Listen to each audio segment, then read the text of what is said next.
Hi, I'm Monica Healy from Pregnancy Chat. Welcome. Today I want to talk a little bit about the placenta. The placenta truly is an amazing organ. The word placenta is derived from the Latin word for cake because the placenta looks like a cake. It's round and it's flat and it's attached to the inside of the womb. The placenta is a single structure with two sides. One side attached to the lining of the womb and faces the mother, forming the mother's portion of the placenta. The other side faces in towards the baby, in towards the womb, forming the fetal side of the placenta. By a process called diffusion, nutrients and oxygenated blood from the mother pass through the placenta to the baby, and then deoxygenated blood and waste products from the baby are passed through the placenta back to be eliminated by the mother. Well, how does the placenta form in the first place? About a day after fertilization, this newly fertilized cell starts to divide. In about 3 to 5 days, it reaches the lining of the womb. At this point in time, after a lot of multiplying and dividing, this newly formed cell that we know as a blastocyst has formed two sets of cells. The outer set becomes the fetal portion of the placenta, and the inner set forms into the embryo. At the same time that this is happening, the lining of the mother's womb is thickening and creating blood supply and spaces.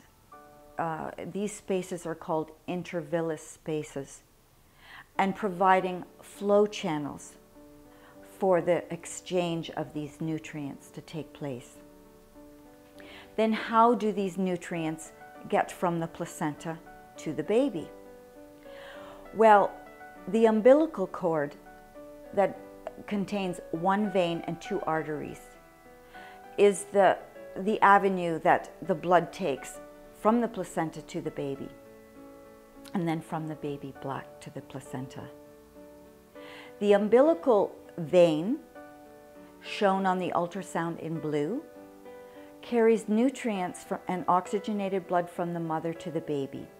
And then the arteries, shown on the ultrasound in red, carry deoxygenated blood and waste products back to the placenta. As the arteries insert into the placenta, these arteries divide into what we know as chorionic arteries.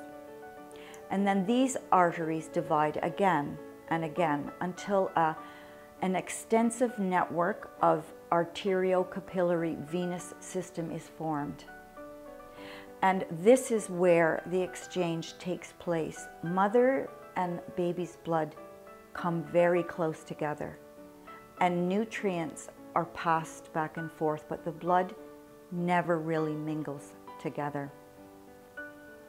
The placenta can grow to be about 15 to 20 centimeters in size by the end of the pregnancy. The placenta grows linearly along with the baby, so as baby grows, placenta grows larger as well. The placenta can give us a lot of information about the health of the baby. So just to summarize what the placenta is needed for is to protect the baby. The placenta also is a place where the exchange of nutrients takes place to support fetal nutrition. And also at the end of the pregnancy, the placenta produces hormones, and these hormones help to mature baby's organs, especially the lungs, so that when baby's born, it can survive outside the womb. I hope that you found this information helpful, and I hope that you understand the function of the placenta a little better. But please send us questions if you have them. We'd be happy to answer all of them.